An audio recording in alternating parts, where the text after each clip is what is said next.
IPLचा season चालू झाला की अजून एका गोष्टीची चर्चा होते, ती म्हणजे ड्रीम इलेव्हनची. प्लेयर्सच्या टी शर्टवर ड्रीम इलेव्हन, स्टेडियमवर ड्रीम इलेव्हन, पोस्टरवर ड्रीम इलेव्हन, ॲड्समध्ये सुद्धा ड्रीम इलेव्हन. आणि याची जाहिरात करतं कोण आहे? तर MS धोनी, रोहित शर्मा, हार्दिक पांड्या असे ऑलमोस्ट सगळेच आजी माजी प्लेयर्स. तसंच यातून युजर्सना सुद्धा करोडो पैसे जिंकता येतात असा दावा केला जातो. ड्रीम 11 पर 50 रुपए लगाकर बनाई IPL की टीम जीत गया 1 करोड़ रुपए. एवढ्या मोठ्या स्पॉन्सरशिप देऊन, ॲडसाठी मोठ्या सेलिब्रिटीजना घेऊन आणि वर युजर्सना सुद्धा करोडो रुपये देऊन सुद्धा ड्रीम इलेव्हनचा रेव्हेन्यू सुद्धा जवळजवळ 6,000 करोड इतका आहे. पण कसा? या नाण्याची दुसरी बाजू अशी आहे की यात पैसे गुंतवून भारतातली तरुण मंडळी देशोधडीला लागले.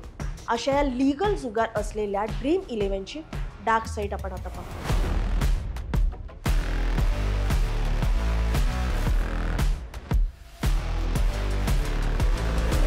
Online betting apps, online gaming, fantasy sports हे सगळं भारतात खूप प्रसिद्ध आहे.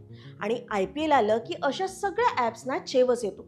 मग ते ड्रीम इलेव्हन असो, माय इलेव्हन सर्कल असो किंवा MPL असो, सगळेच एका माळेतले मणी.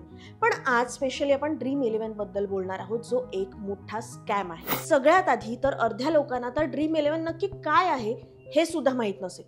तर ड्रीम इलेव्हन सारखे फॅन्टसी गेम्स हे क्रिकेट, फुटबॉल, बास्केटबॉल सारख्या खेळांवर अवलंबून असतात. यात सुद्धा तुम्हाला तुमची एक टीम बनवायची असते आणि ती मॅनेज करायची असते. त्यानंतर हे प्लॅटफॉर्म्स वेगवेगळ्या कॉन्टेस्ट होस्ट करतात आणि त्याला एंट्री फी ठेवतात. आणि जेवढी मोठी कॉन्टेस्ट तेवढी फी, म्हणजे अगदी एकूण 50 रुपयांपासून ते 50,000 रुपयापर्यंत पण ही फी असते. या फॅन्टसी स्पोर्ट्समुळे फक्त त्यांनाच नाही तर BCCIला आणि त्यांच्या स्ट्रीमिंग पार्टनरला सुद्धा फायदा झाला. कारण फॅन्टसी स्पोर्ट्स इंडस्ट्री रिपोर्टनुसार फॅन्टसी ॲप्समुळे आधीपेक्षा 60% जास्त लोक स्पोर्ट्स पाहायला लागलेत. आणि यात या ॲप्सना सगळ्यात जास्त म्हणजे 80% रेव्हेन्यू हा क्रिकेटमुळे मिळालाय. त्यामुळे ड्रीम इलेव्हनचा रेव्हेन्यू 2022 मध्ये 3,840 करोड एवढा होता आणि 2023 मध्ये 6,384 करोड इतका झाला. एका वर्षात डबल. यावरूनच कळतं की लोक याच्या किती आहारी गेले.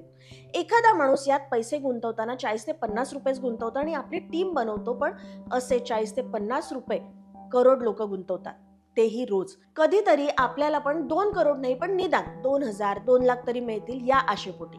कारण यांचं प्रमोशन कोण करतंय? तर MS धोनी, रोहित शर्मा. त्यामुळे भोळी माणसं सुद्धा या स्कॅम मध्ये फसत जातात. ड्रीम इलेव्हनच्या ॲडच्या मागे एक डिस्क्लेमर येतं. इस खेल में आदत लगना या आर्थिक जोखिम संभव है, जिम्मेदारी से खेलें. कारण तो एक प्रकारचा सट्टाच आहे ज्याची लत लागू शकते. त्यामुळे ड्रीम इलेव्हन सारखे हे फॅन्टसी स्पोर्ट्स तेलंगणा, आंध्र प्रदेश, ओडिसा, आसाम, सिक्कीम आणि नागालँड या भागात बँड आहेत. पण संपूर्ण भारतात याला अजून तरी बंदी घालता आलेली नाहीये. वर्षभरापूर्वी बंदी घालण्याचा प्रयत्न झाला होता. म्हणजे ड्रीम इलेव्हन बंद पडतंय की काय असं वाटत होतं. पण ड्रीम इलेव्हनच्या लीगल टीमचं कौतुक आहे, ज्यांनी कोर्टाला हे पटवून दिलं की या खेळासाठी नशिबापेक्षा कौशल्याची जास्त आवश्यकता असते. त्यामुळे कोर्टाने पण निर्णय दिला की ड्रीम इलेव्हनवर खेळणं हे कौशल्याचं आहे. त्यामुळे या खेळाला पब्लिक गेमिंग ॲक्ट 1867 लागू होत नाही. सगळ्यात महत्त्वाचं म्हणजे हे ॲप्स कमी गुंतवणुकीत जास्त पैसे जिंकण्याचं आमिष दाखवून स्कॅम करतात. पण यात आता दुसरे स्कॅमर्स सुद्धा आपले हात धुवून घेतात. अनेक अनव्हेरिफाईड टेलिग्राम चॅनल्स, फेसबुक पेजेस हे फॅन्टसी क्रिकेटच्या नावाखाली ग्रँड लीगसाठी टीम विकतात आणि ही टीम 1 ते 9 रँकमध्ये नक्की येणार आणि नक्की जिंकणार अशी हमी देतात. आणि लोक सुद्धा झटपट पैसे कमवण्याच्या नादात अशा स्कॅमर्सना बळी पडतात. ICC वर्ल्ड कप 2024च्या दरम्यानची ही गोष्ट. गुजरातचा एक साड्यांचा व्यापारी जतीन मगनानी फेसबुकवर स्क्रोल करता करता त्याला एक पॉपअप आलं की ड्रीम इलेव्हनमध्ये गुंतवणूक करा, आम्ही तुमच्यासाठी एक ड्रीम टीम तयार करू आणि 40 ते 50% पर्यंत गॅरंटी रिटर्न्स देऊ. जतीनने त्यावर क्लिक केलं आणि तो पुढे त्यांच्या जाळ्यात फसत गेला. त्याने मार्च 2024 ते नोव्हेंबर 2024 पर्यंत 17,45,000 रुपये त्या लोकांना ट्रान्सफर केले होते. त्यानंतर त्या स्कॅमर्सनी त्याला सांगितलं की तुम्ही 25 लाख जिंकलेला आहात आणि ते 25 लाख काढण्यासाठी तुम्हाला अजून पैसे भरावे लागतील. पण तोवर जतीनच्या लक्षात आलं होतं की आपल्यासोबत स्कॅम झालाय आणि त्याने सायबर क्राईम मध्ये आपली कंप्लेंट नोंद केली. तेव्हा कळलं की त्याने ड्रीम इलेव्हनच्या ओरिजिनल ॲपवर टीम क्रिएट केलीच नव्हती. पण अखेर अहमदाबादच्या पोलिसांनी 3 महिन्यांनी त्या स्कॅमरला शोधून काढलं. तो हरियाणामधल्या एका दुर्गम गावात राहणारा मोहम्मद कैफ नावाचा एक साधारण माणूस होता. पण प्रत्येकाचं नशीब जतीनसारखं चांगलं नसतं आणि प्रत्येक स्कॅमर पकडला जातोच असंही नाहीये. मुळात अशा प्रकारे कधीच जिंकता येत नाही. फॅन्टसी क्रिकेट हे अंदाजांवर आधारित असतं.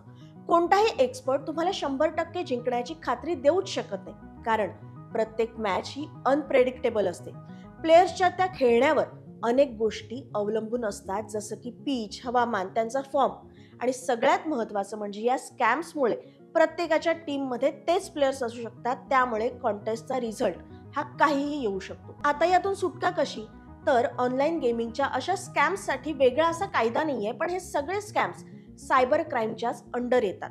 पण सायबर क्राईमच्या वेब पोर्टलवर पण फॅन्टसी स्पोर्ट्स रिलेटेड स्कॅम्ससाठी काही ऑप्शन नाहीये.